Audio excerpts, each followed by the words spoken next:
Hey y'all, new day, new verses as we continue on into chapter 12. Today we are doing verses 33 through 37, identifying a tree by its fruit.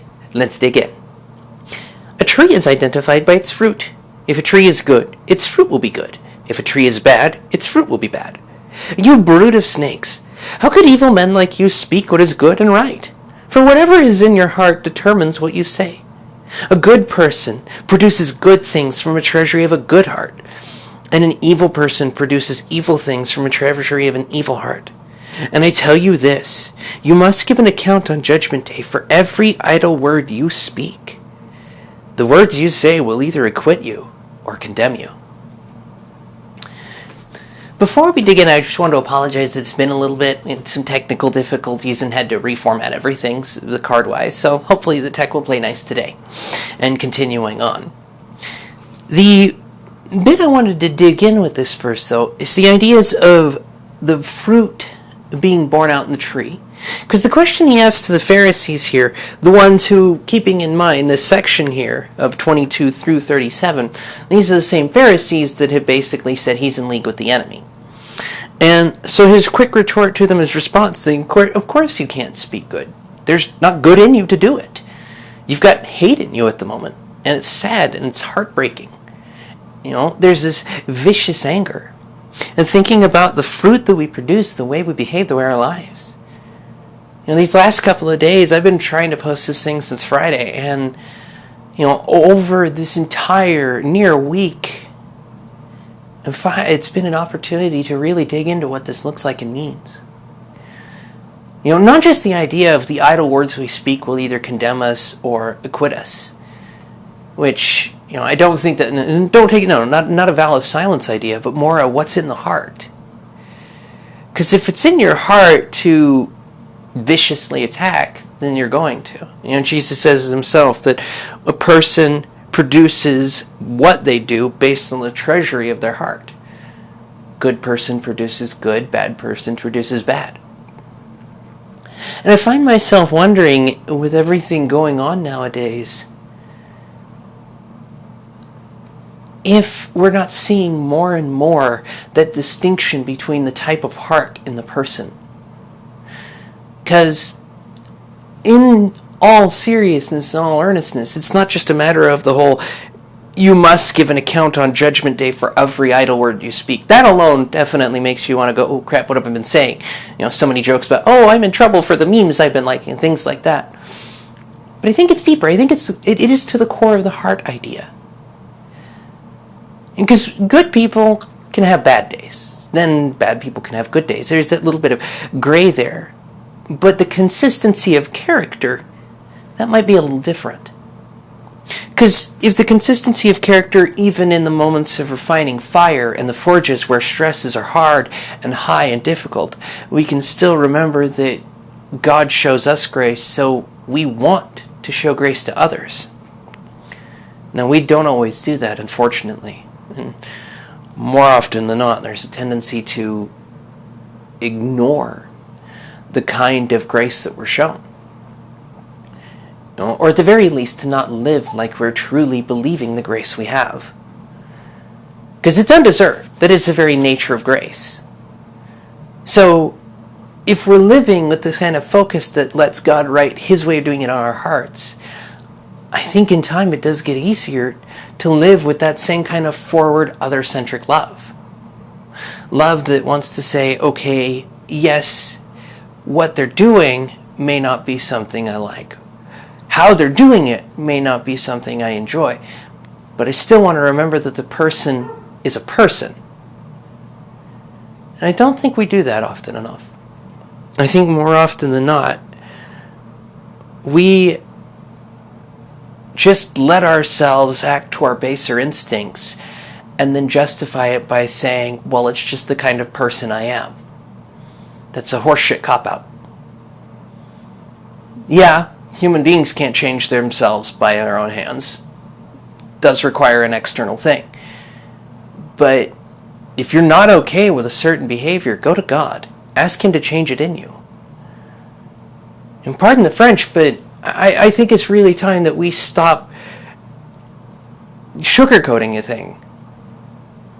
Right here in these words, we're called to live in other-centric love, showing it to those who do and do not deserve it, just like God has shown it to us. He knows what we have done, what we are doing, and what we will do. And he still fights for us, still died for us. That he cares and knows what we're going through, wants to set it right. We need to choose to let him to do it. Instead of just saying, well, God can't fix me, I'm just a broken person. Then you don't believe that God is all-powerful. Well, I'm just angry, there's nothing that can be done about it. Then you have no faith in God's ability to change things. And I'm sorry if it feels like a bit of a slam. I'm just being honest here. I know of where I talk because I used to be those kind of things. I know what it is to be a functional sociopath. I know what it is to be a functional psychopath. By textbook definition.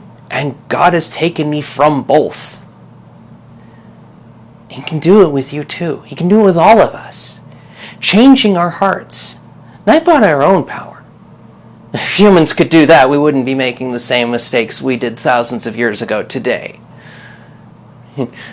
Turn on the news and media. What's going on? Fall of the Roman Empire, a couple 100 pages in. You'll be fine. And yes, it's a bit of a flippant and sarcastic remark, but it's trying to make a point here. As believers, we know how the story ends. We've read the end of the book. We know the trials and tribulations are there. More than that, they're going to get more difficult until he comes home. Until the world is finally set right. Until everybody has had the opportunity to either choose and follow him or ignore him. Deny him.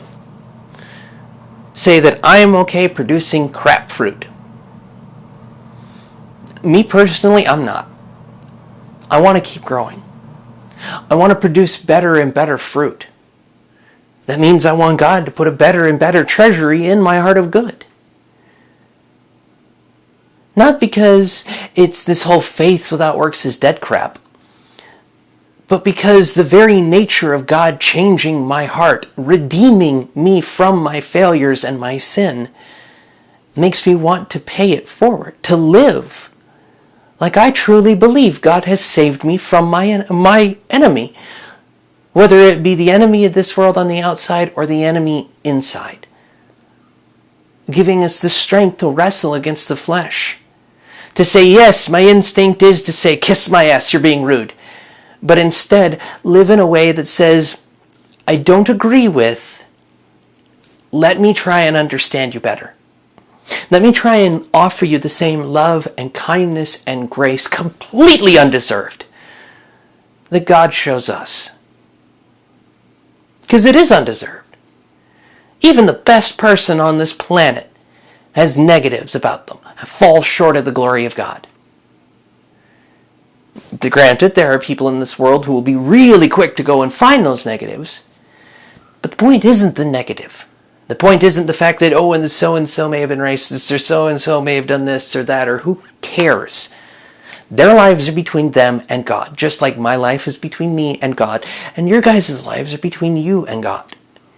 We interact, yes. And this is where the upside-down kingdom, I think, remains simple and yet remarkably profound. Because the reason we respond the way we do is because God is changing us. In order to do good, we have to have a repository of good in us. The only one who can put that in there is the source of all goodness. If you want to change who you are, how you act, how you interact, how you behave, talk to God. He's the only one who can do it. I know that self-help is miles and millions of dollars of interest, and if it worked, why do we behave this way? Now granted, some of those texts can get you to the idea of introspection and self-awareness, and that's a good thing. It is good to get to where you can at least be aware of what you're doing. But go deeper. Go deeper into not just who you are, but who God is. And let God learn you who you truly are. Not teach, learn. Something that goes deeper. The idea between ken and wissen, to know of or to intimately know. If you want to know who you are, take your cross up and follow the Lord. Because the rest of it is not you. It is the broken amalgamation of humanity that we have tried to make into a human. And I've probably pointed this out before, but I'm going to regenerate it again here, because it gets to a core of an idea. And it's smashed a bit to pieces on the rock or crushed underneath it. Humanity, we generally take what we have. The influences from our parents, our grandparents, teachers, things like this, the nature side and the nurture aspect. Both of them. And both of these aspects we try to help cobble together what's supposed to look like a human, and we go through life. We go through life hiding the scars, and hiding our pain, and hiding the fact that we are an amalgamation of events that we're trying to make sense of. And try and back away. No. People won't accept me if they knew how broken I am. We're all broken.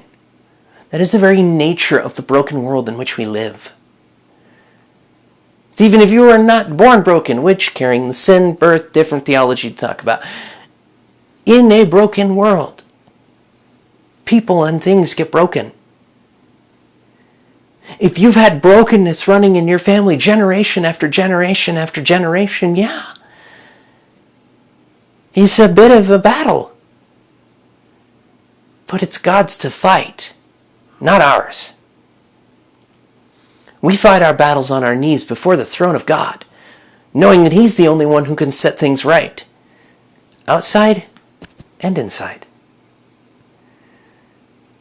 Because then worrying about every idle word you speak could make one paranoid, can make one terrified. Well, am I saying the right thing? Am I doing the right thing? And eventually fear will just get you to a point of not wanting to act at all.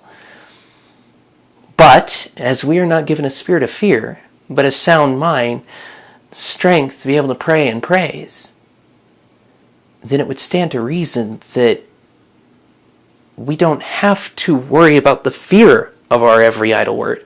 Especially when you consider the fact that in this section just above, Jesus himself says, I tell you, every sin and blasphemy can be forgiven. Anyone who speaks against the Son of Man can be forgiven. The rest of that verse, see that video.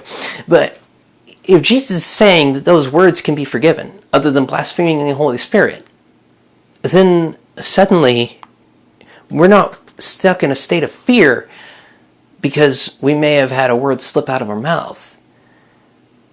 We're taking a moment to realize that maybe there's something God needs to work on. If it is easier for me to call somebody I disagree with a fool than it is to treat them with love, that's the question I need to be asking.